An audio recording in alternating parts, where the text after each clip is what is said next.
Hello, and welcome back. In the last few episodes, I've been talking about course and module structure for my online class. So what I'd like to talk about today is a little bit about the decisions I've made for grading in this course. This is something that I continue to modify every semester as I teach my courses, trying to find the right balance in my grading schemes. This particular course, as I've said before, is an online microbiology. It has about 250 students in it, and when I've taught it face-to-face, I've made some similar decisions in recent years regarding how I'm going to do the grading. This sort of course with large numbers of students, typically taught in a large lecture hall, of course now it's being taught online, this kind of course can be very grading intensive depending on the kind of assessments you're using and what kind of grading types of questions, things like that. So I've had to make compromises. I think that's something that we all have to do. We always make compromises in trying to find something that helps us to adequately measure the student learning as much as possible, at the same time fitting into the restrictions that we have on time and effort and number of people that can help. I am fortunate in that I do have graders in my course. These proctor graders help in a face-to-face setting. They proctor exams. They do the grading of any assignments or any hand-graded questions on quizzes or exams. So I still have the grader help with the online course. There of course is no direct proctoring the way that I'm doing my course. So it's more analyzing the student answers and giving feedback on those answers. So what I've decided to do with my course, and this is something I've actually decided in general a couple of years ago, I have moved away from a kind of complicated, not necessarily very complicated, but a little bit complicated grading scale where, this part of the course is worth 5% and that part is worth 10% and this exam is worth 20% and so on until you get the total percentage of 100. I've just found that it's a little harder for students to keep up with where they stand in the course, and especially when things are weighted quite differently, where you might have a number of small things that add up to 10% of the course and then one exam that's 15 or 20%. And when you put all that together across a semester, when you get to the end, sometimes students have a little bit of trouble figuring out exactly where they stand. So what I've tried to do recently is I've moved to a point system. So overall, the entire course has 1,000 points. And then I've divided up what each particular item in the course is worth.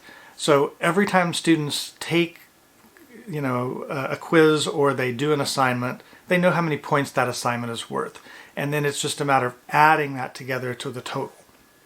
Now, obviously, there's really not that much of a difference in doing it that way, because still at the end of the semester, you may have one big assessment left, an exam or a major paper or something like that, that's worth a big chunk of that number. But at least they can see, okay, I've got 780 points out of 1,000. How many points do I need to make on this last assessment to get to whatever that next letter grade threshold is that they're trying to reach? So I'm not sure that it's a huge difference, but I do think it makes it a little bit easier for students to keep track of where they are. And when I look at the overall grading, what I've done is I have the semester set up where in my course there's 4 exams, and I'm going to talk about details on how I do the assessments and some of the decision making I've made on these exams and also quizzes. But the 4 exams are each worth 20% in the course this semester. And that leaves another 20% for the activities, daily or weekly quizzes, those sorts of things. I've also struggled over the years with the balance between the different components of the course in the grading. And in some years I've taken the exams and weighted them more of the total, In other years, I've given students more opportunities to take things that we're doing that are kind of more active learning assignments and small quizzes, and having those kind of expand in the amount of the weight that they carry in the course. And I've struggled over the years. I'm trying to find the right balance between that, because I've found if I give a little bit too much weight to the in-class graded kind of things that I did in my active learning class, so they were to some degree kind of, activity points or participation points, and I think that has a really important role in the course, because if the student's not there, they're not interacting with the material, they're not going to be as successful in the course. So I've tried to make that a little bit of a reward. You're there, you're trying, you're working with the material. It's not hard to get those points. But then I struggle if I give them too much weight, then a student who still doesn't really understand the material can use that extra from the sort of in-class activity points to compensate too much for the fact that they really don't know the material when it comes to the course exams. And of course there's problems with course exams, and do they really measure what we think we're measuring, and that's a whole other topic that I really can't get into at the moment, but I try to find the balance between those two different things. And so what I've come to in recent years is 20% of the course grade is coming from those types of activities. So there are reading quizzes that they're doing online now. There are summary quizzes that they do online for the modules. There are different discussions or other assignments that they do in the semester. All of those things together are going to add up to 20% of the course. And what I've done with that is the reading quizzes. I'll again go into the description of how those are set up technically in another video. But the reading quizzes, they get multiple attempts at those. They're really relatively low stakes.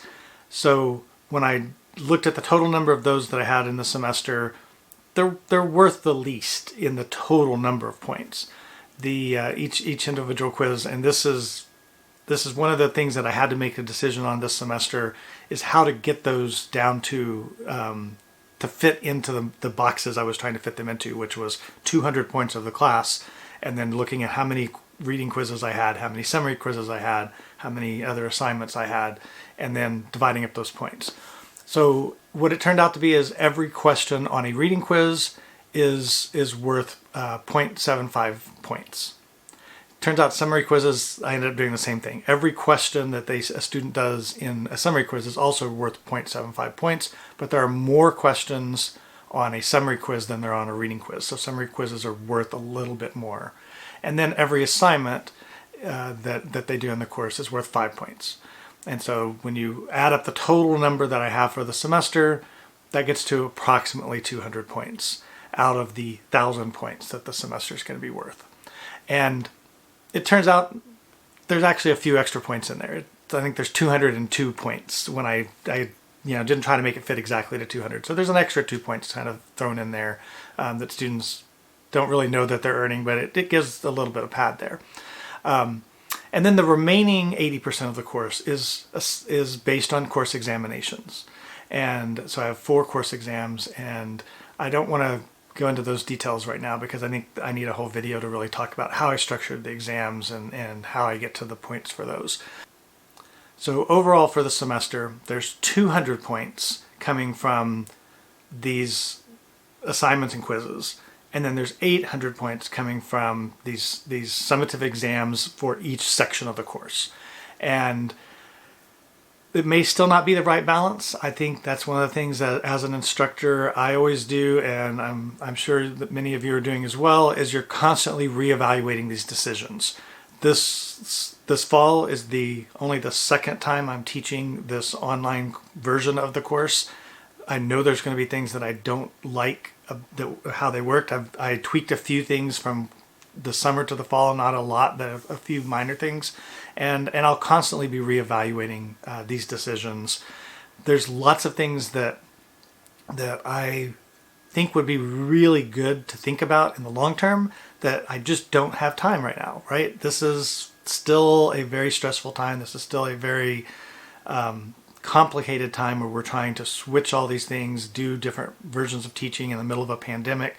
And I know I just don't have time to spend on some of those decisions. I've seen all kinds of really interesting things out there being discussed, gradeless teaching and other methods for assessment, and I would love to learn more about all of those. But given the constraints I have at the moment, this is the best decisions I have for the time being. So I'd like to take the opportunity after I finish this fall to think about the way the course is structured and the grading is structured. And if I need to make more tweaks, I can. I'm not scheduled to teach this course again until next summer. So I have a little bit of time, depending on whether or not we're even still in this particular mode, which I think is fairly likely that we won't be fully vaccinated by, in the population by next summer. So we'll probably still be doing this sort of arrangement. And so I have a little bit of time in there to think about other changes I might make. But I'm fairly happy with how this is going given the constraints I have. And like I said, I always want to learn more. There's really many things out there in the literature and in the community that could advance the way we're doing these grading schemes. And I want to keep looking at that, keep thinking about how I might be able to make it work for me. But for that, I'm going to need more time. And right now, that's not a luxury that most of us have. So in upcoming videos, I'll talk a little bit more about the assessments and structures and decisions I made on how to use the learning management system to make those work better. But for the moment, I just want to thank you again for watching, and I will see you soon.